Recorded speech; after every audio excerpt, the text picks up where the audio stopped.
Nu, labvakar, mīļie draugi. Šeit Evija Čeprova, jūsu sociālnikas konsultante un pasniedzēja. Tie, kas varbūt pirmo reizi nokļuvuši šādā tiešraidē, sociālnika ir par to, kā ir iekārtotas mūsu smadzenes, par to, kā strādā mūsu psihe un kā tā miedarbojas ar citiem cilvēkiem. Un līdz ar to šis ir stāsts par katru no mums, par mūsu talantiem, spējām, varēšanām, par vājajām vietām, stiprajām pusēm. Un kas vissvarīgākais un vislabākais, tas ir par mūsu savstarpējām attiecībām, par to, kā un kāpēc tās veidojas, neveidojas, kāpēc ar vieniem sanāk ātri, viegli un vienkārši, bet ar citiem pat pie lielas strādāšanas un aktīvas darbošanās ar tām joprojām nekas nesanāk. Šis ir jautājumu un atbilžu vakars. Jūs esat iesūtījuši savus jautājumus. Sveicieni visiem, kas ir pieslēgušies, un sveicieni visiem arī tiem, kas skatīsies vēlāk ierakstā. Ja šīs sarunas laikā jums rodās kaut kādi jautājumi, vai par tēmu, par kuru jau mēs runājam, vai arī kaut kas papildus ir uzjautājums un kaut kas nav skaidrs, tad lūdzu droši rakstiet komentāros. Tāpat es arī gaidīšu jūsu ierosinājumus par to, kas jums vēl pietrūkst, ko jūs gribat, un kā es varu jums būt noderīga. Kamēr mēs vēl pulcējamies, es pastāstīšu, ka savā ikdienā es nodarbojos ar konsultēšanu. Es palīdzu cilvēkiem saprast katram pašam sevi. Pie manis nāk tie, kas varbūt ir kaut kādās grūtās situācijās paši ar sevi nonākuši, nevar sevi saprast, kāpēc es tā jūtos, kāpēc vienmēr man sanāk šādi, kāpēc mani nesaprot, kāpēc mani nepieņem, vai tieši otrādā, kas ar tiem citiem nav kārtībā. Tās viss ir tās lietas, ko mums sociālnika var palīdzēt katram pašam par sevi saprast, tāpat arī, protams, noskaidrot savu karjeras ceļu, kas ir vispiemērotākais profesionāli, tāpēc arī daudz jauniešu, piemēram, nāk pie manas konsultācijām, lai uzzinātu, kur iet mācīties, kur būs tas maksimāli ērtākais un veiksmīgākais ceļš katram profesionāli. Tās ir tās lietas, kuras diezgan ātri un precīzi varu jums atbildēt vienas konsultācijas laikā.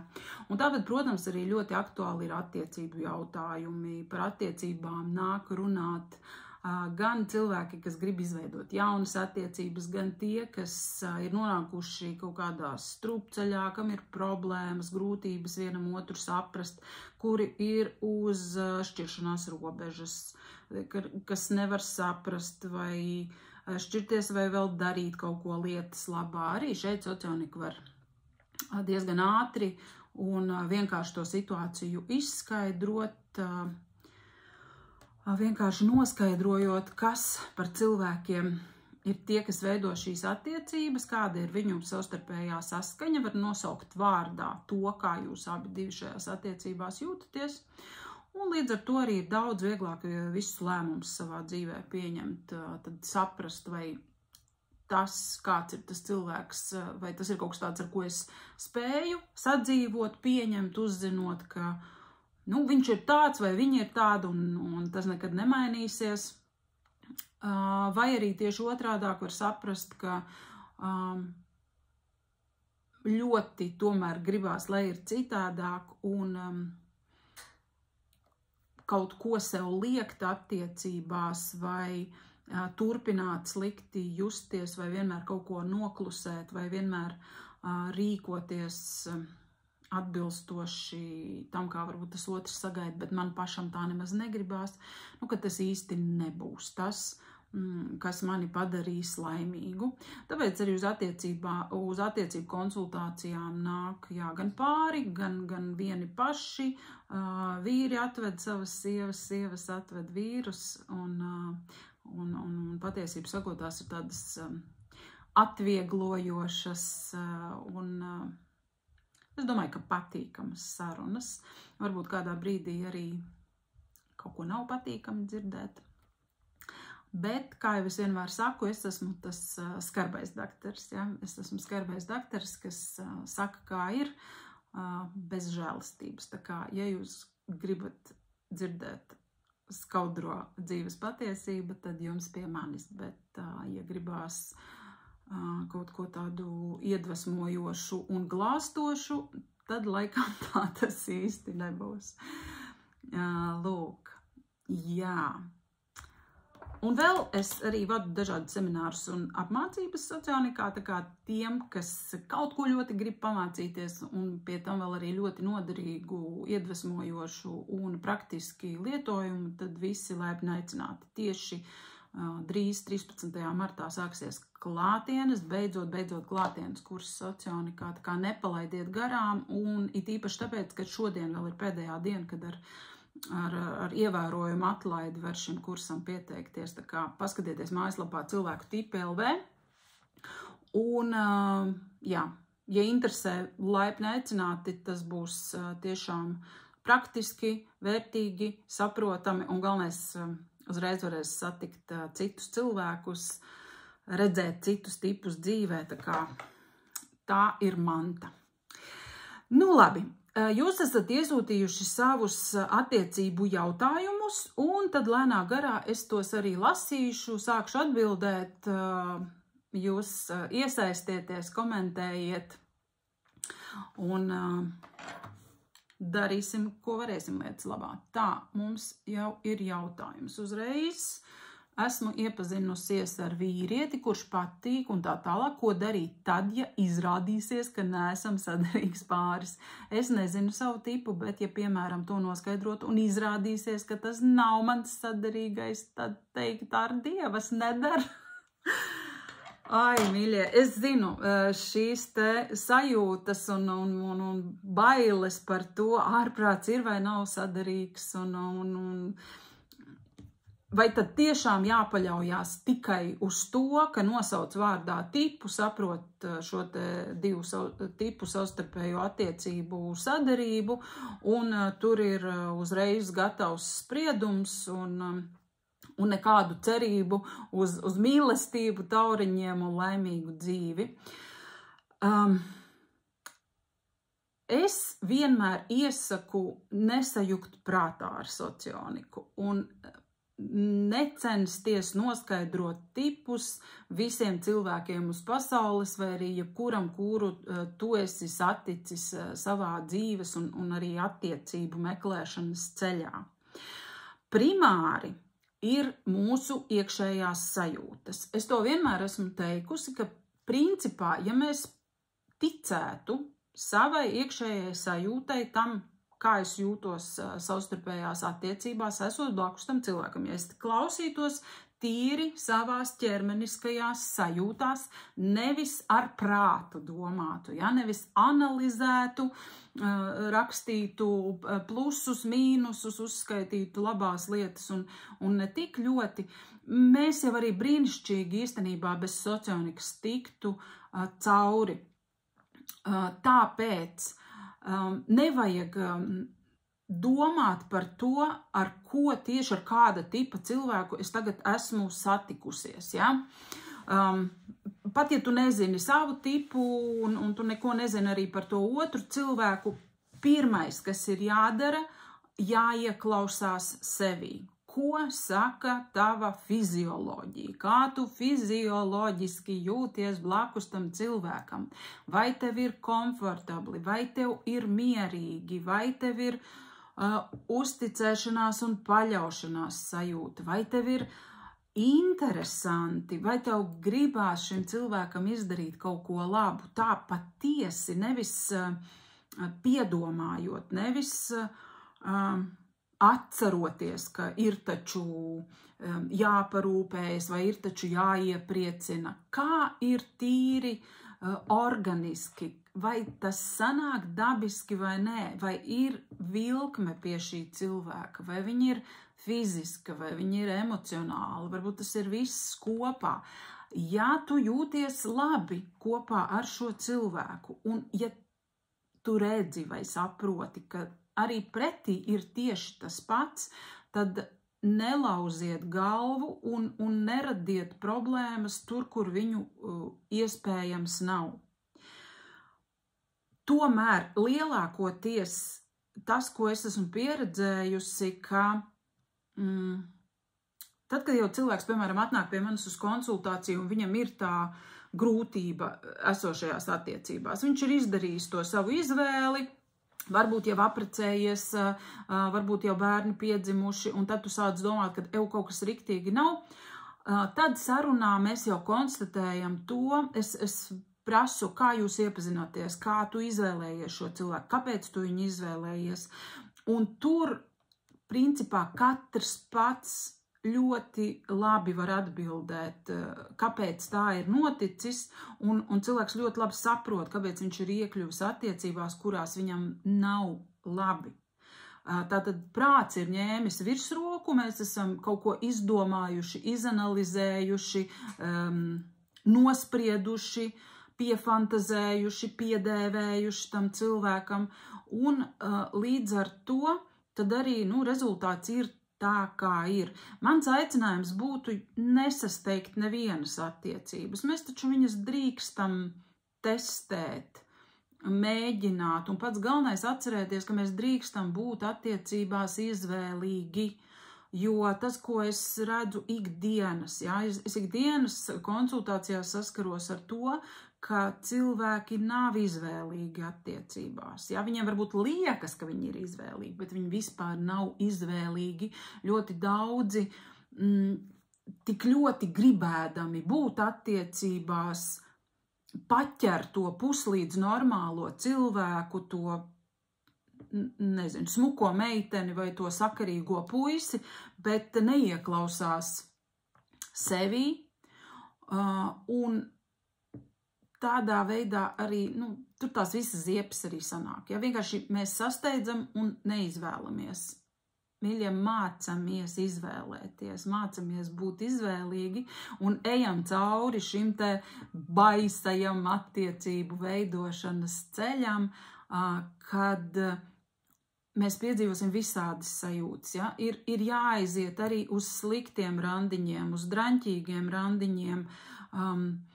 Ja nevar to izvēlēšanos iemācīties, pa labam, tā kā liekas, kā es atraidīšu to cilvēku, viņš tak normāls, vai viņa tak, redz kā cilvēks, tak jādod iespēju katram, tad izvēlies no tā saraksta to,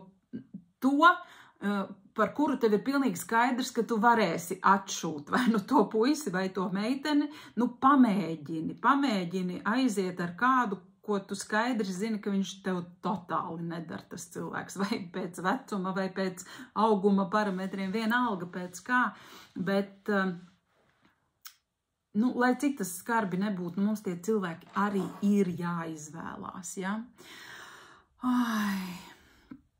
Tā, Santa saka, vislabāk aizbraukt kaut īsā ceļojumā, lai saprastu to drēbi. Jā, protams, ceļojums arī ir ļoti laba lieta. Ja jums ir tāda nervu sistēma, materiālās iespējas un laiks, tad noteikti arī tas ir jādara. Tā, Sintija jautā. Sākumā jau vairums tā jūtas, vismaz ar tiem, kurus uzskatam par īstajiem. Tikai pēc pāris gadiem atklājas cita ainiņa. Tāpēc jau es saku par to, ka jau pašā sākumā, es neticu tam, ka mēs katrs pašā sākumā attiecībās jūtamies fantastiski, brīnišķīgi un ļoti labi.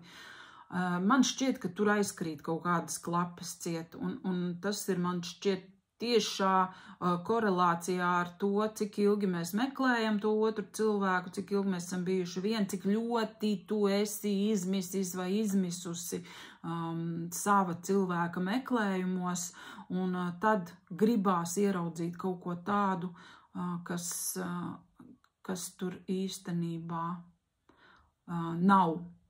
Jo Piemēram, es šobrīd atsaucu atmiņā, nu labi, ne šobrīd, bet vispār esmu atsaukusi atmiņā visus vīriešus, ar kuriem es esmu gribējusi vai mēģinājusi veidot attiecības.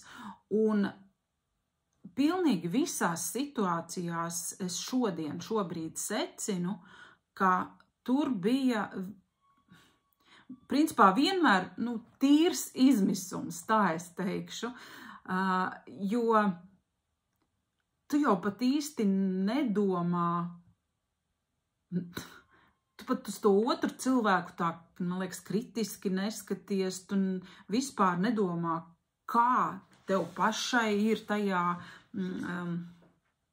tajās attiecībās, kā tu tur jūties, tev vienkārši ir tas, tā kā, ir cilvēks, tā es viņu esmu aizdabūjusi, vai viņš ir piekritis, vai es esmu parakstījusies, mēs esam satikušies vietā un laikā, un tagad tad te ir kaut kas jāveido, ja? Tā kā liekas, ka to cilvēku ir tik ļoti maz, ir tik maz variantu, ir tik maz iespēju, ka, jā, izmisums ņem virsroku, un cik jau katrs no mums spēja ilgi būt tajā mānīgajā eiforijas sajūtā, ka, jā, mēs esam pāris, mēs esam ģimene, mēs veidojam attiecības, bet visas atbildes ir, mīļie, jūsos pašos, nekas jauns nav izdomāts pasaulē. Tā, sākumā cilvēki vienkārši tēlo, izliekas, nav paši, mēģina uzspēlēt, ka ir labāki, grib iepatikties, un tas ir dabiski, vēlāk pierod, tad nāk ārā īstā daba.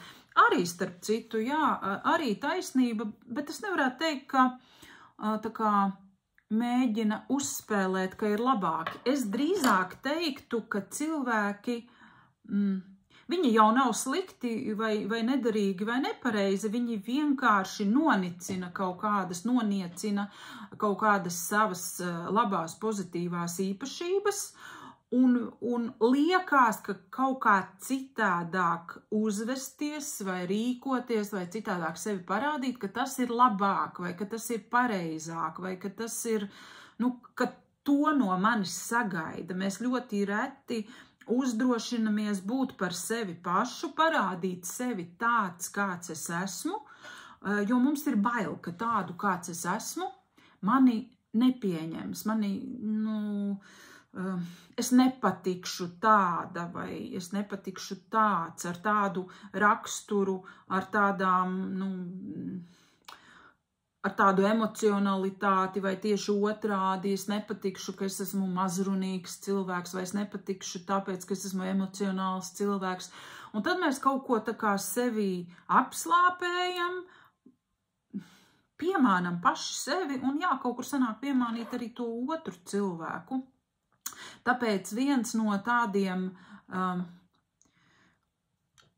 pareizākajiem ceļiem uz sadarību būtu iet uz tikšanos vai rādīt sevi tāds, kāds tu esi īstenībā. Ja? Tad iet ar savu īsto raksturu, ar savu īsto dabu, savām īstajām īpašībām un tad skatīties, ja tas cilvēks pieņem tevi, adekvāti uz tevi reaģē, tad jau tas ir diezgan cerīgs sākums attiecībām, bet jā, tēlot nav laba lieta.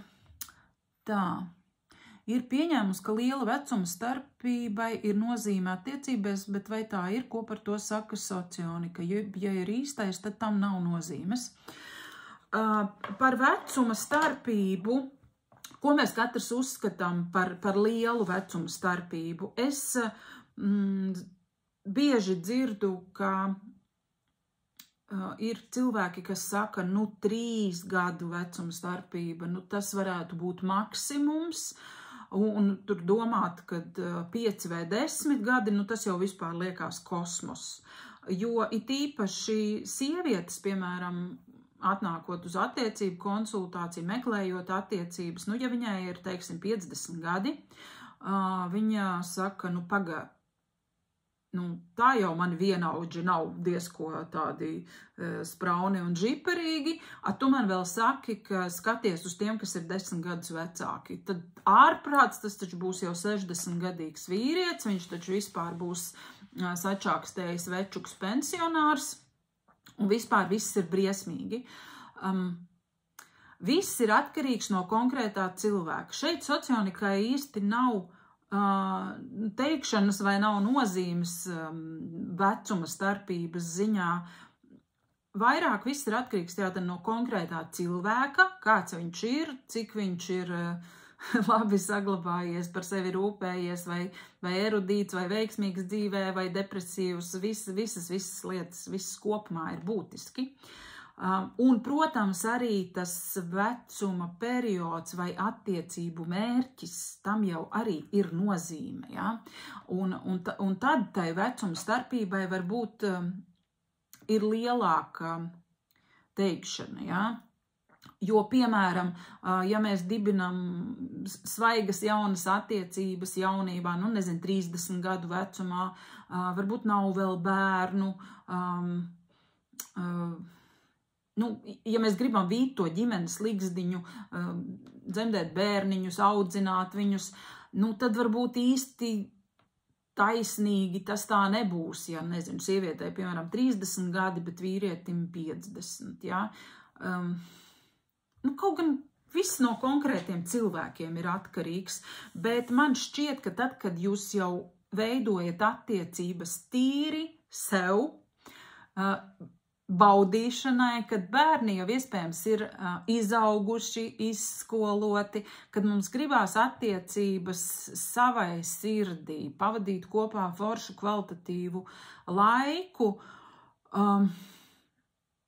Un ja tu to cilvēku neuztver kā kaut kādu darba zirgu, kuru tev vajag iejūgt vagā, lai viņš tev tur raktu dobes vai kaut kādu tādu lietu darīt,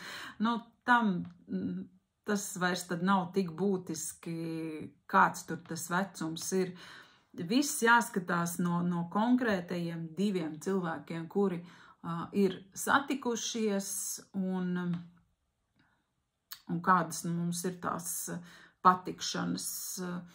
Varbūt vienīgais, ko es tā personīgi līdz galam nesaprotu, ja sieviete ir krietni vecāka, un vīrietis stipri jaunāks, bet tas ir tīri no mana skatu punkta, vai tas jaunais vīrietis spēj intelektuāli pavilkt to vecuma starpību. No tāda viedokļa es to domāju, vai nav garlaicīgi ar jaunieti kopā, bet tas ir tīri mans personīgais. Es zinu daudzus veiksmīgus attiecību pieredzes stāstus, kur vecuma starpība vispār nespēlē nekādu lomu, un savukārt tieši tāpat arī tas, ja jūs esat vienaudži, tas arī absolūti negarantē nekādu veiksmi attiecībās.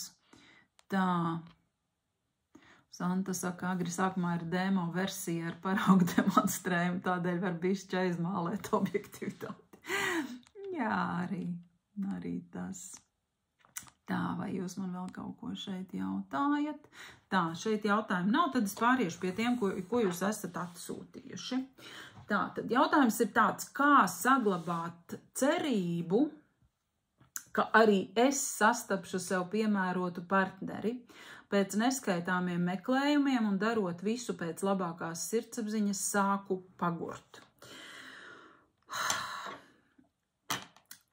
Šeit ir sev godīgi jāpajautā, ko man nozīmē attiecības, kāpēc es viņas gribu, kāpēc man tās ir tik ļoti vajadzīgas, vai varbūt, ka izrādās arī nemaz tik ļoti nav vajadzīgas.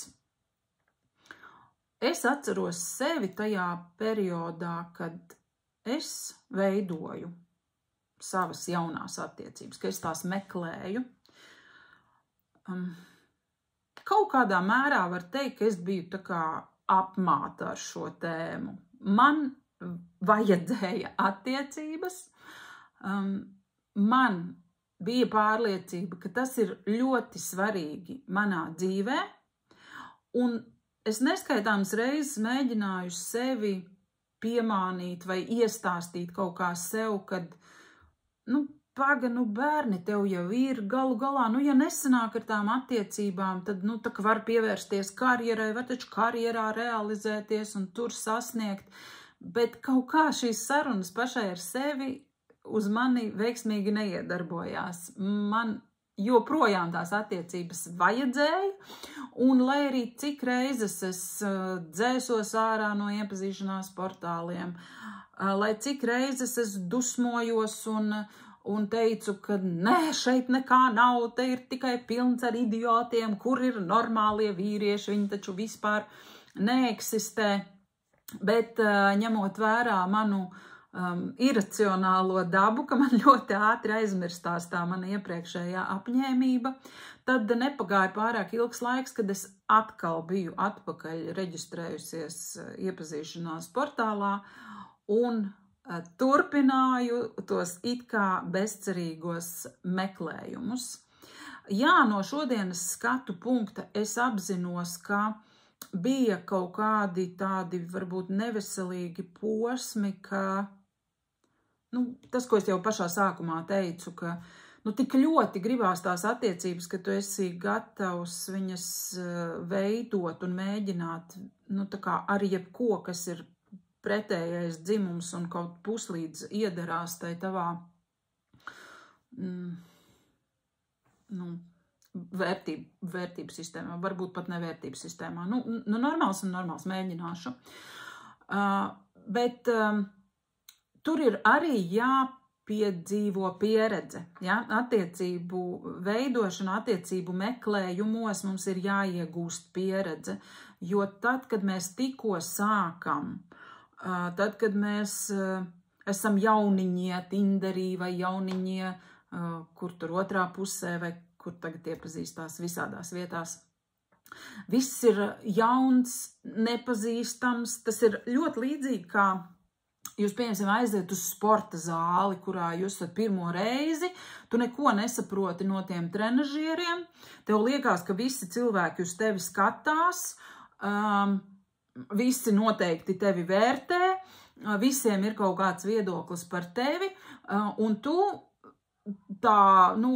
mēģini iet pie tā katra trenažiera, saprast, ko ar viņu iesākt, kurai vietai tas ir paredzēts. Ļoti līdzīgi ar tiem cilvēkiem arī ir, ja, tajās iepazīšanās vietnēs ir bailīgi, ir nesaprotami, bet tad, kad jūs tajā sporta zālē dzīvojaties jau vairākas reizes nedēļā un jau kādu, varbūt pusgadu vai gadu, tad jau tā, tad ir pilnīgi citas sajūtas. Tu jau pilnīgi skaidri zini, kas ir kas, tu jau saproti, ka neviens uz tevi neskatās, ka tu vari pilnīgi atslābināti rīkoties un darīt to, kas tev ir vajadzīgs, un tāpēc dodiet sev laiku. Ja? Tad, kad jūs esat iegājuši tai Tinderī, nav tā, ka 3 dienas jūs tikai tur padarbojāties un visu sapratāt un viss, un tas ir mēsls un vispār manu kāju te vairs neredzēt, ja? Tā nē. Dodiet sev laiku šo sistēmu saprast, iepazīt, kā tur tie principi notiek, ieraudzīt, ka tur tieši tāpat kā dzīvē ir pilnīgi visāda veida cilvēki, visu dzīves līmeņu un izglītotības un veselīguma un pieklājības un vēl visādu līmeņu cilvēki. Tas ir kā jebkur, pilnīgi kā jebkur, vai tas ir uz ielas, vai vilcienā, vai lidmašīnā, arī iepazīšanās vietnēs ir viss kaut kas. Un kā nepazaudēt to ticību? Ir tāds teiciens, jūs droši vien, ka visi viņu esat kaut kur redzējuši vai lasījuši, ka, ja tu nevari iet tā sava sapņa virzienā, tad vismaz rāpo, un ja nevar rāpot, tad kaut vai guli tajā virzienā.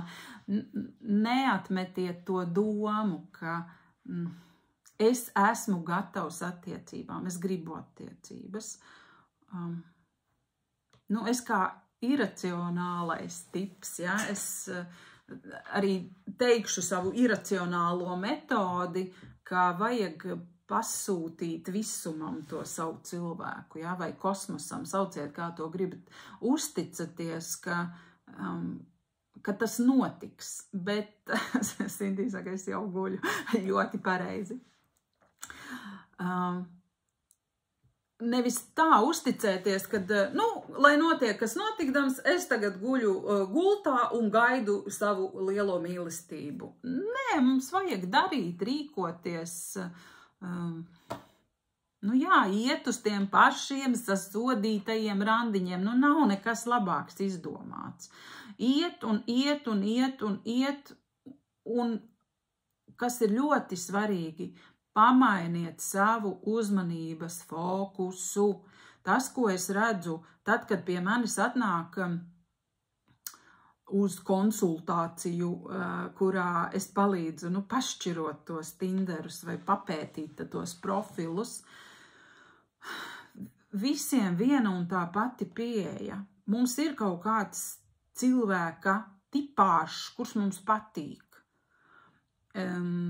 Puišiem ir savas patikšanas, meitenēm savējās, un tad attiecīgi tas cilvēks tā arī tiek izvēlēts, ja? Tad visi tiek, tā kā pie tiem patīkamajiem tiek iešķiroti tie, kas ir, līdzīgi savā starpā, un tad ir jāierauga tas, ka visu laiku kāpjot uz vieniem un tiem pašiem grābekļiem, tu nevari nonākt pie cita rezultāta. Tas vienkārši nav iespējams. Tu nevari satikt citādāku cilvēku, ja tu visu laiku tiecies ar vieniem un tiem pašiem. Un tas jau kaut vai vizuāli ir redzams.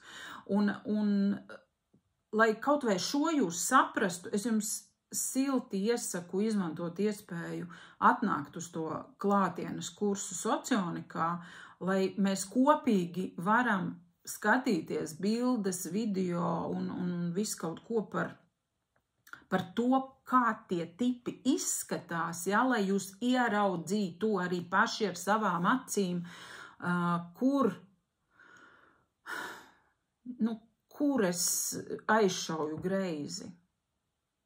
Bet ir jātic, jādara kaut kas lietas labā, bet nevajag sajukt ar to, ja? Nevajag sajukt un nevajag uzlikt to kā tādu pašmērķi dzīvē, bet gribēt ļoti vajag, ļoti vajag gribēt satikt savu cilvēku un nepārstāt gribēt.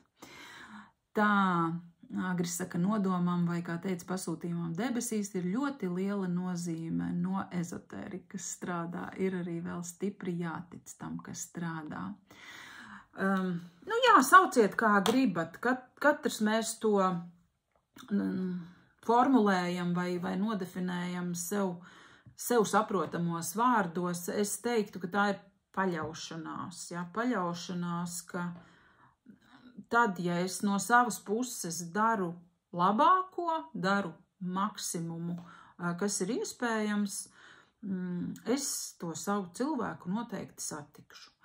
Es uzreiz saku, ka es neticu tur liktenim, karmai vai bezlaulību vainagam vai nezinu, horoskopam, ka šajā gadā es nesatikšu pilnīgi noteikti, un ko tad es te vispār mēģinu. Es ticu tam, ko man vajag.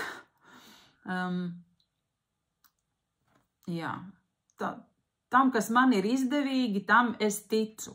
Ja jums ir izdevīgi ticēt, ka horoskops saka, ka šogad jūs to savu cilvēku satiksiet, ticiet tam. Ja, tas viss palīdzēs, bet tai pašā laikā neizlaidiet no rokām to telefonu, to Tinderi, mēģiniet, neiekrītiet kaut kādās garās sarakstēs, ne ar vienu, nemeklējiet vēstuļu draugus, pieiet tam jautājumam pragmatiski. Un no tiem laimīgajiem, veiksmīgajiem attiecību stāstiem, par kuriem es zinu, par tiem cilvēkiem, kuri ir savas otras puses atraduši Tinderī, tur tā recepte tieši tāda arī ir bijusi. Tā, apmēram saprotu, kāds vizuāli varētu izskatīties tas mans saderīgais tips. Attiecīgi tādus cilvēkus arī mēģinu ieraudzīt iepazīšanās portālā. Ātri norunāju tikšanos, eju uz randiņu un uzdodu man interesējošos jautājumus, kā arī testēju savas sajūtas, kā es ar to otru cilvēku kopā jūtos. Tieši šitik vienkārši. Nekas gudrāks nav izdomāts, tāpēc ticību nezaudējam. Tā, drusku no citas tēmas tagad ir jautājums, kā es varu saprast, vai man ar bērnu 14 gadi ir saderīgas vai nesaderīgas attiecības. Lieli konflikti mums nav, bet arī nav čubināšanās vai ucināšanās. Man liekas tādas neitrālas attiecības, kaut gan man gribētos lielāku saikni un ir sajūta, ka es nemāku būt tāda mamma, kā man gribētos. Šeit man izklausās, ka iespējams gan mamma, gan bērns ir vai nu viena tipa pārstāvji, vai kaut kādi ļoti līdzīgi tipi, un pie kam abi divi ir loģiskie tipi. Tieši loģiskajiem, socioniski loģiskajiem tipiem rodas šīs grūtības ar tās emocionālās saiknes veidošanu, grūtāk komunicēt, nevadās tās sarunas tik viegli, negribās dalīties ar kaut kādiem savas dienas pārdzīvojumiem vai negribās uzbāzties tam otram pārāk. Tā tas varētu būt, un to es arī no savas pieredzes varu teikt, ka man ir 2 bērni, dēls, kas ir tāda paša tipa cilvēks kā es, un mums ir tieši tā, kā arī jautājuma uzdevēja raksta, ka konfliktu mums nav, bet nav arī čubināšanās vai ucināšanās. Tādas cieņpilnas savstarpējās attiecības, uzdodot jautājumus viens otram par lietu. Savukārt meita, kas ir mans saderīgais, atkal ētiskais tips, kam ir šī te emocionālās saiknes spēja, tur ir drusku citādākas tās attiecības. Tur tik tiešām ir vairāk gan tādas fiziski pieskārieni, gan mēs varam apķerties un sabučoties un mīļoties vairākas reizes dienā. Un tie abi ir lieli bērni, ja? Tie nav maziņi, tie ir pieauguši cilvēki. Tā kā atkal jau tieši tāpat, kā es runāju par attiecībām ar partneriem, ja, ar pretējo dzimumu, arī jautā savai sajūtai. Un iespējams, ka nevajag arī censties tās attiecības varbūt kaut kā īpaši uzķūnēt, ja? Mēģināt viņas padarīt kaut kā mākslīgi labākas. Iespējams, ka ir forši, ka viņas ir tieši tādas, kādas tās šobrīd ir. Konfliktu nav, bet tas, kuram to ucināšanos un mīļošanos gribās, viņš jau tā kā parādītu un pateiktu priekšā, ka paucinamies, ja, pamīļojamies, kā varbūt arī bērns nemaz negrib tādu ārkārtīgi lielu sirsnību jūtas un mīlestību. Tā kā man šķiet, ka mammai absolūti nav par ko satraukties. Kā es saku, laba mamma ir slikta mamma. Un ja tev šķiet, ka tu neesi tāda mamma, kā gribētos, es esmu pārliecināta, ka tu esi vislabākā mamma savam bērnam, jo citādāk nemaz būt nevar. Tā, nākamais jautājums. Pēc šķiršanās esmu viena jau 3 gadus, neskaitāmi 10 randiņu, bet appusēja klikšķa nav. Tiem, kam patīku, nepatīk man un otrādi. Nolaižas rokas, ko daru nepareizi. Esmu skaista, labi situēta, inteliģenta sieviete. var gadīties, ka šī te inteliģentā un visādi dzīvē foršā sieviete, varbūt, ka viņa neskatās uz gana atbilstošiem vīriešiem. To es ļoti bieži skandinu, jā, jūs iespējams to esat jau pamanījuši, ka es saku līmenis, domājiet par to, ar kāda līmeņa cilvēku es tiekos. Un visbiežāk, lai arī cik tas skumji nebūtu, šīs te normālās, sakarīgās, veiksmīgās sievietes, viņas kaut kā nav prasīgas. Ja, viņas nav prasīgas attiecībās, viņas kaut kur jūtās varbūt par sevi nedrošas, varbūt tām kaut kur iespaidu atstājusi arī tā iepriekšējo attiecību neveiksme, un tāpēc tie tipāži vai tie vīrieši, kurus šī sieviete izvēlās, varbūt viņi īsti nav tev pāris tādā vai attīstības, vai interešu, visādā ziņā. Par to noteikti ir jādomā. To es novēroju, ka tā notiek, jo cilvēki saka, kad, tāds vispār pieņemts sabiedriskais viedoklis, protams, ir, ka droši vien, ka tev ir pārāk augstas prasības, tāpēc tu nevienu nevar satikt, bet realitātē, un tas attiecas kā uz vīriešiem, tā uz sievietēm, realitātē nav to augsto prasību nevienam, ne vīriešiem attiecībā uz sievietēm, ne sievietēm attiecībā uz vīriešiem nav augstu prasību, drīzāk otrādi. Līdz ar to viens no iemesliem varētu būt tāds, un otrs tas jau, ko es iepriekš minēju, ka mēs izvēlamies vienus un tos pašus tipus, ja mēs iekrītam kaut kādā vienā tādā cilvēka šablonā, vizuālajā, ja, jo mums jau nav tajā pašā Tinderī, mums jau nav cita parametra, pēc kā mēs to cilvēku varam novērtēt, kā tikai vizuāli, un līdz ar to tas, kas mums varbūt tik tiešām derētu, viņš mums nešķiet vizuāli interesants, tas cilvēks, ja? Varbūt tām, pieņemsim, ja sievietei patīk ļoti tādi slaidi un atlētiski vīrieši, viņa neskatīsies uz tiem, kas ir varbūt drusku apaļīgāki vai bārdaināki, ja? Ir katram kaut kāda tāda ierastā patikšana, un tajā tās mūsu klapītes, ja, viņas tur arī tikai darbojās, viņas tev neļauj paskatīties plašāku, un līdz ar to tai tavā redzes lokā un tavā iespēju lokā nevar ienākt kaut kas svaigs, un tāpēc arī nesanāk tās attiecības, un sākotnēji jau tā tas ir lielākoties visiem, ka mums tie mūsu sadarīgie nepatīk. Visādā ziņā mums viņi nepatīk. Ja mēs izdomājam kaut kādu stāstu un fantāziju par viņu. Tā.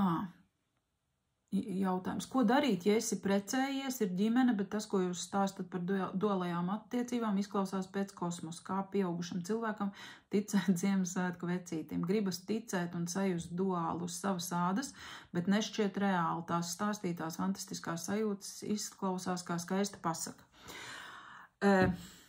Pirmām kārtām, ņemot vērā to, ka es pati neesmu duālajās attiecībās, tad es arī neuzdrošinos visu šādu attiecību pārstāvju vārdā apzvērēt, ka tā tik tiešām ir kā Ziemassvētku pasaka. Es priecātos, ja man atsauktos man zināmie duālie pāri un piekristu kādai sarunai, kur viņi pastāstītu, kā ir tieši viņiem, bet es iesaku, un tāpēc mums ir grupa 2 tipi satiekās tiem cilvēkiem, kas ir bijuši uz konsultāciju un savu tipu noskaidrojuši, es iesaku šīs grupas ietvaros, vai arī tad, kad jūs atbraucat uz klātienes kursiem vai uz tipošanas vakaru, draudzējieties.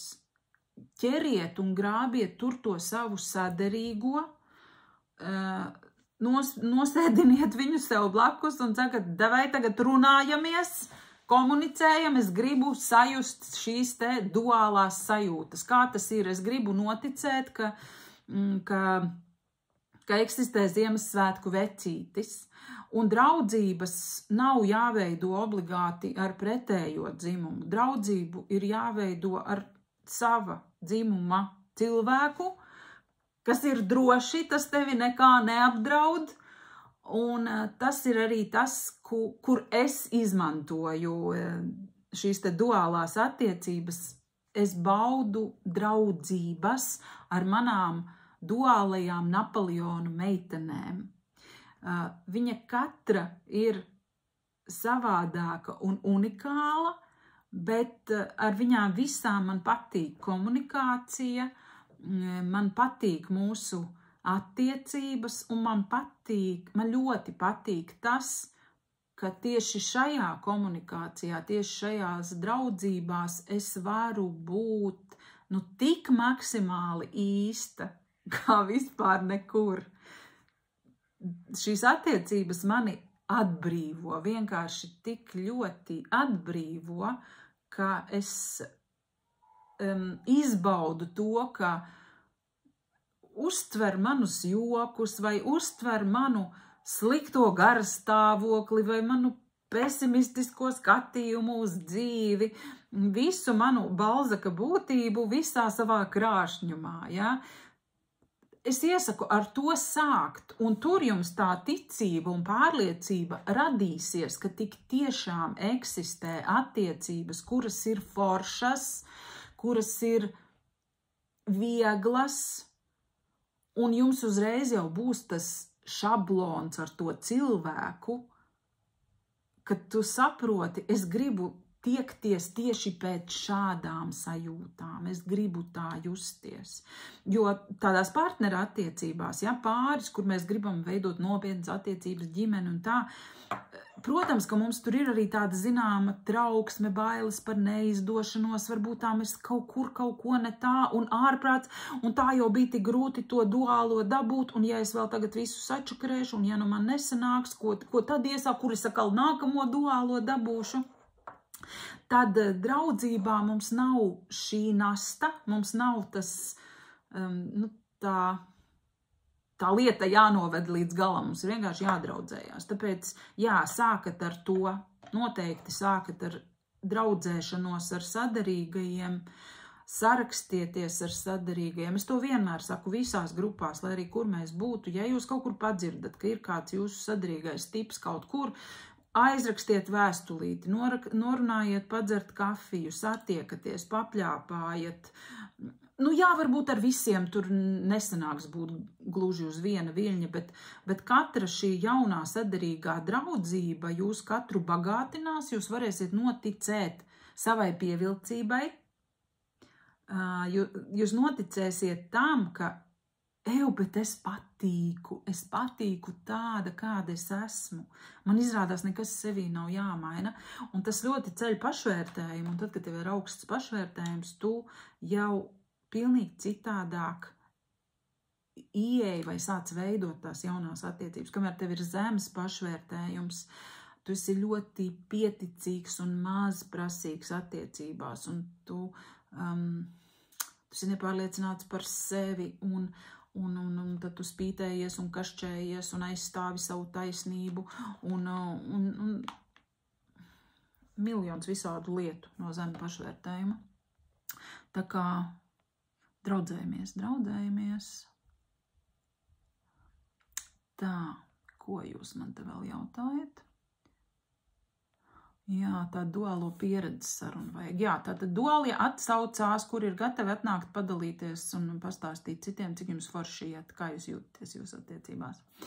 Tā, jā, tātad pamainīt uzmanības fokusu foršajai sievietei un noteikti atnākt pamācīties. Īstenībā zināšanas jums iedos izpratni nebūs jālaužās pa tiem džungļiem, cilvēku džungļiem,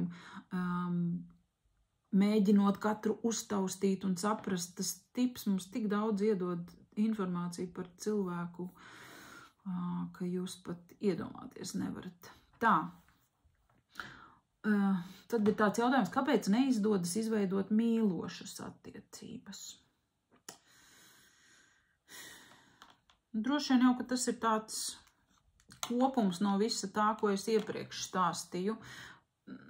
Mēs nevaram nevienu piespiest mīlēt, un mēs nevaram arī sev likt mīlēt. Nav tādas podziņas mūsu ķermenī vai organismā, kuru nospiežot, mēs šo mīlestības sajūtu ieslēdzam. Mīlestība rodas no tā, manā skatījumā, mīlestība rodas no tā, ka tev viss patīk tai otrā cilvēkā. Viņš tev dara un dod to, ko tev ir patīkami saņemt un pieņemt, ka viņš atrisina tavā vietā kaut kādas problēmas.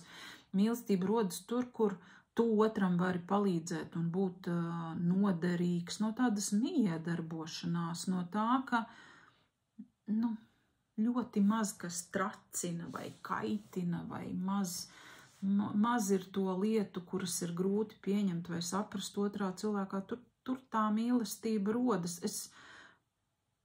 Es neticu, ka tā kā var izveidot mīlošas attiecības. Jā, tai mīlestībai, vai nu viņa ir, vai nu viņa nav, un tad var veidot viņai labvēlīgāku augsni. Bet visticamāk mīlošas attiecības neizdodas izveidot, tāpēc, ka tu neesi satikusi savu cilvēku. Tur, kur tas viss nāktu maksimāli viegli. Tā. Kas tā par 2 tipu grupu, kur tādai varu pieteikties? Tā ir slēgtā Facebook grupa. Jā, tā tad grupa, 2 tipi, tātad 2 ar cipariņu, 2 tipi satiekas, ir pieejama tiem cilvēkiem, kas ir bijuši pie manis uz konsultāciju, lai tai grupā iekļūtu, tur ir jāatbild uz jautājumiem. Un tad es pievienoju šai grupiņai. Tur ir šobrīd gandrīz 700 cilvēki. Tie nav visi, kas ir bijuši uz konsultācijām, noteikti nē, jo visiem arī šis jautājums nav aktuāls, bet es domāju, ka gana daudz cilvēku. Un priecājos zināt arī to, ka šajā grupā arī cilvēki viens otru atrod un izveido savas sadarīgās attiecības. Tā kā jā, tā ir slēgta Facebook grupa. Tiem cilvēkiem, kas grib būt tuvāk sociālikai, palikt uz kontaktiem, nepazaudēties un piedalīties visādās sarunās, diskusijās, pārdomās, iedvesmā un, protams, arī tur šīs te draudzīgās attiecības veidot. Tā, tad ir jautājums Balzaka un Napoleona savienības stūrakmeņi. Mēs šodien runājam par tādām vispārīgām lietām, tāpēc konkrēti par Balzakiem un Napoleoniem nē, bet ja gribās tiešām šo tēmu izzināt, tad ir kursiņš, kā iekarot Napoleona un Dreizera sirdi. Tur arī visas šīs lietas par Balzaka un Napoleona savienības stūrakmeņiem ir pieejams. Tas ir online kurs, aiziet uz mājaslapu cilvēka tipi LV. Tur to var iegādāties, skatīties kaut vai 100 reizes no vietas. Tā, Inga saka, tieši šo es arī vakar iedomājos, ka vēlētos satikt un parunāties ar duāliem pāriem, kā tas ir ikdienā. Duālie tiešām varētu atsaukties, lūdzu, neslēpieties. Zin kā ir? Mēs esam gatavi izlīst no ādas ārā līdz tam brīdim, kamēr mēs to savu laimi esam dabūjuši. Un tad, kad tu esi atradis tās savas laimīgās attiecības, tev ir forši, tu dzīvo savu laimīgo dzīvi, un pilnīgi likumsakarīgi ir tā, ka, kur es tagad, kāpēc man ir jāiet, kaut kas jāstāsta, cik es esmu laimīgs un cik man ir labi. Cilvēki ir gatavi dalīties savā bēdā, ja? Viņi ir gatavi pasūdzēties un meklēt atbildes, bet tad, kad cilvēkiem ir labi, tad viņiem tas jautājums ir sakārtots, neinteresē, un līdz ar to tāpēc mums viņas tik grūti uz šejieni arī atdabūt. Tāda ir sūrā dzīves patiesība. Tā. Agri saka, tur vienīgi daudz neatzīmē tipu slēpjas. Nu, varbūt nevis tā, ka speciāli neatzīmē, bet tur varbūt nav tik ērti atzīmēt to sociotipu. Ja būtu kaut kā, nu tā kā, kad tās grupas ietvaros, ka pie katra vārda varētu pierakstīt tipu klāt, tad būtu forši, bet, nu, Facebook šito vēl nav izdomājis mūsu vajadzību. Jā, tā, paldies Svetlanai, ka padalījās ar linku. Un tad noslēgumā ir tāds jautājums, kas ir jau vairs ne tik par personīgām attiecībām, bet par darbu. Tātad Žukovs strādā par projektu vadītāju, kad man vajadzēs palīgu asistentu, pēc kādiem kritērijiem man izvērtēt potenciālos kandidātus, lai mūsu sadarbība nepārvērstos katastrofā. Sociotipu es nepratīšu noteikti. Nu, gan jau, kad ar laiku pratīsi, ja pamācīsies, tā kā nav tik traki. Bet tātad, ja mēs runājam par darba un karjeras lietām, kur sociānika arī ļoti labi strādā un palīdz, un ir tīpaši pie komandu veidošanas un pie savstarpējās saderības, tad primāri es vienmēr saku, ka jāvērtē, tātad mums ir jāsaprot, kas tas ir par darbu un kādas īpašības ir nepieciešamas cilvēkam, lai šos pienākumus veiktu. Nu, vienkārši runājot, tātad vai tas ir tur, nezinu, grāmatveža darbs, tātad visticamāk tur derēs introverts cilvēks, vai tas ir kaut kāds tāds liels apjomīgs darbs ar fizisku pārvietošanos, tad visticamāk tur mums vajadzēs ekstraverta tipa cilvēku. Nu, un tā kā saprotot, kas tas ir par amatu, kādi tur ir jāveic pienākumi, un no tā mēs izvelkam, kas tās ir par sociotipu iezīmēm, kuras to spēj nodrošināt. Piemēram, ja tas ir rutīnas darbs, tad ar to drīzāk tiks galā racionāla tipa cilvēks.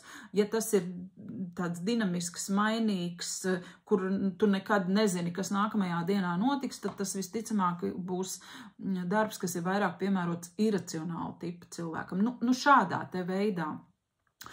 Un varbūt par sadarību droši vien, kad ir vērts domāt darba kontekstā, nu, lai tur nebūtu tā, kad ir ļoti, ļoti nesadarīgs tās savstarpējās attiecības, tādu ļoti nesadarīgu tipu nevajadzētu izvēlēties, bet nedrīkst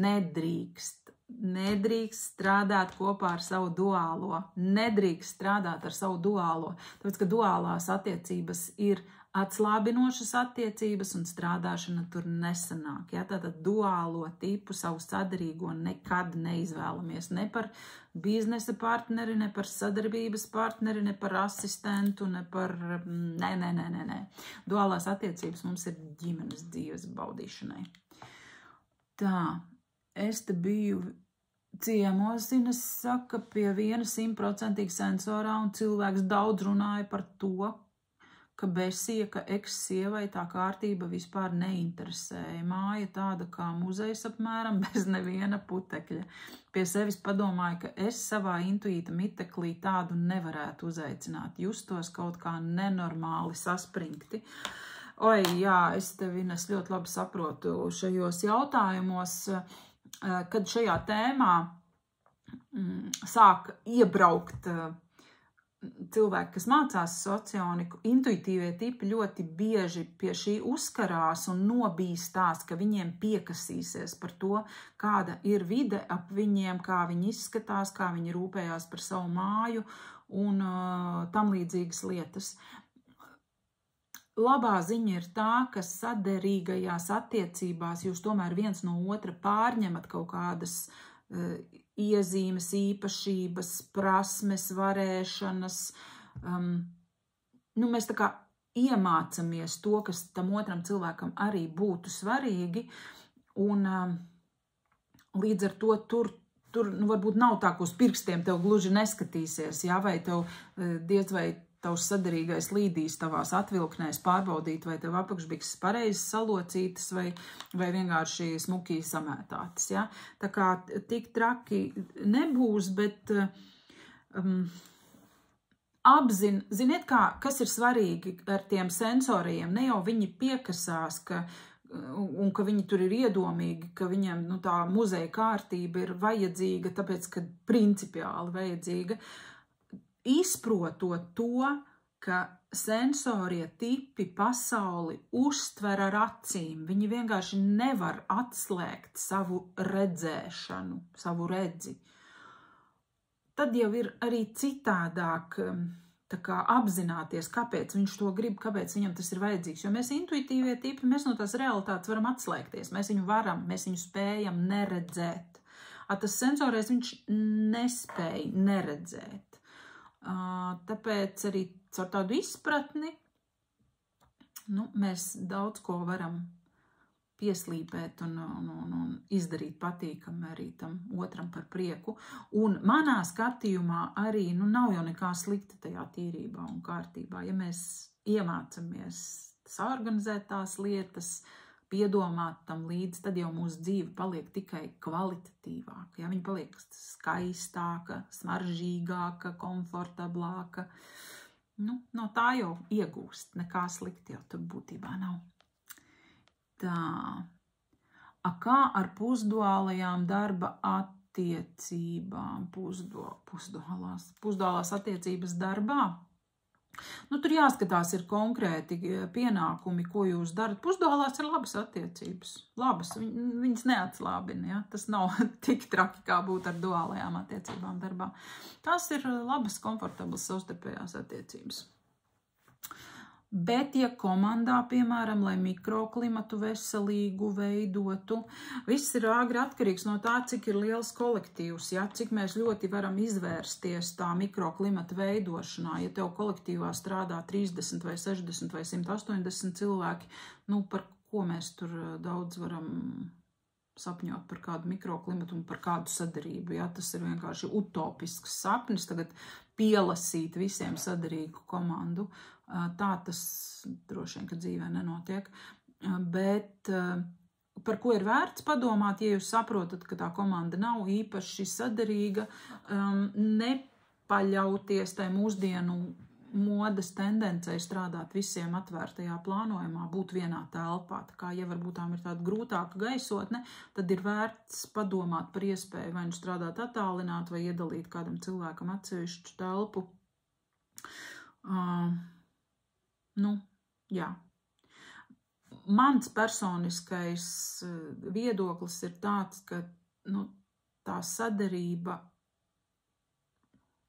primāri ir atrast cilvēku, kas dara konkrētajam pienākumam, ja, darīt konkrēto darbu. Un tad, ja komanda apzinās, kas ir kas, ar ko viens vai otrs tiek labāk galā, īstenībā, ja jūs komandā zinat, ka eksistē tādi sociālnieki un sociotipi, jums jau uzlabojas mikroklimats no tā vien, ka jūs apzināties, ka kur ir viens tāds, kas nav man tik sadarīgs, un ar viņu attiecības varētu būt grūtākas. Tā kā tas arī palīdz. Tā darbā pusduālajās un kaifo ļoti labi. Te jau aiziet pļāpiņas. Darbā tātad vislabāk strādātu darba attiecības. Man tādas ir, un tas ir vau, cik labi. Darba attiecībām druscītiņi ir cits iemesls, kāpēc viņas saucās darba attiecības. Tātad darba attiecības nenozīmē, kad ar to tipu tu vari darbā sastrādāties labi. Tātad socioniski tas nozīmē, ka tātad darba attiecības nozīmē to, ka šiem te diviem tipiem ir atšķirīgi mērķi, uz ko iet, vai atšķirīgi pasaules redzējumi, bet viena metode, ar kuru risina darba jautājumus. Tad tas izriet no psihes modeļa, jo šiem diviem sociotipiem sakrīt otrā funkcija. Tātad, ja mēs skatāmies psihes modeli, tad ir vienāds simboliņš šiem te diviem sociotipiem otrajā funkcijā. Tāpēc viņas saucās darba attiecības. Lūk. Super smuki mati un frizūra tev. Paldies uz šīs brīnišķīgās notas. Es domāju, ka mēs šodien tad varētu arī beigt. Mēs esam krietni parunājušies jau vairāk kā stundu. Ceru, ka šis jums bija noderīgi un vēlreiz atgādinu, ka šodien vēl ir pēdējā diena, nu labi, īstenībā es līdz rītvakaram pagarināšu, kad jūs varat pieteikties Socionikas kursam manas attiecības, mana izvēle klātienes kurs sākās 13. martā ar atlaidi. Izmantojiet šo izdevību, jo pēdējā laikā uz tādām klātienes tikšanām es tiešām saņemos reti. Te nu jūs esat apdalīti šajā jautājumā, tāpēc izmantojiet šo izdevību no 13. marta klātienes kursu Socionikā. Nākat, nenožēlosiet, lūdzu ieguldiet savās attiecībās, lai jums nav vairs jāreizējās un jāsūta man šie jautājumi, kurus jūs uzdevāt šodien. Ja? Ar to ir iespēja tikt skaidrībā. Ja? Šito visu ir iespējams sakārtot un atrisināt. Tas nav bezcerīgs jautājums. Un tie, kas jau ir Socionikā, kas ir tēmā, tad atgādinu, ka nākam trešdien, 6. martā ir tipošanas vakars. Ir atbrīvojusies viena tipojamā vieta, viens cilvēks netiek, diemžēl, kā tipojamais. Līdz ar to viens tipojamais var pieteikties, un ir vēl dažas ekspertu vietas. Tā kā uz to arī pasteidzieties. Tas ir tāds pasākums, kura laikā es jums iedošu gan tādus ieteikumus no teorijas viedokļa, es jums izstāstīšu, kā vajag intervēt cilvēku. Es jums padalīšos savās pēdējā laika atziņās un novērojumos, kas ļoti labi strādā pie intervijām, ko jautāt par kādām tēmām, kā tas atklāja cilvēka patieso raksturu. Šis noder noteikti arī visiem, kuri iet uz randiņiem un ir jāmācās komunicēt arī šajos jautājumos, un ka jūs pa starpu savstarpējām patikšanām vēl mēģināt tam cilvēkam to tipu noskaidrot. Tas arī ir būtiski, tā kā nepalaidiet šo visu garām. Un tie, kas netiek klātienē, izmantojiet iespēju mācīties online. Ir vairāki kursi šobrīd pieejami. Ejiet mājaslapā, apskatieties pēc jūsu vajadzībām. Viss kaut kas ir īstenībā. Un, ja jūs gribat vēl šādas sarunas, noteikti komentējiet, rakstiet komentāros pie šī video, pašērojiet kādam, kam tas varētu būt noderīgs. Varbūt jums ir kāds kolēģis vai kolēģe, kam šie ir ļoti aktuāli jautājumi. Varbūt kāds ir svaigi izšķīries un ienācis attiecību tirgu un dabonams. Ja? Tā kā mēs visus mīļi gaidam, lai mūsu kopiena augtu lielāka, lai mums ir lielākas iespējas vienam otru satikt, lai mums ir iespējas draudzēties saderīgi, pilnveidoties, lai mēs varam viens otru iedvesmot, stāstīt savus veiksmes stāstus un neļaut visiem pārējiem padoties. Tā kā paldies, ka jūs bijāt tik daudz un aktīvi. Un tad jau uz tikšanos atkal kādā citā vakarā, kad atkal papļāpāsim par jums svarīgajām tēmām.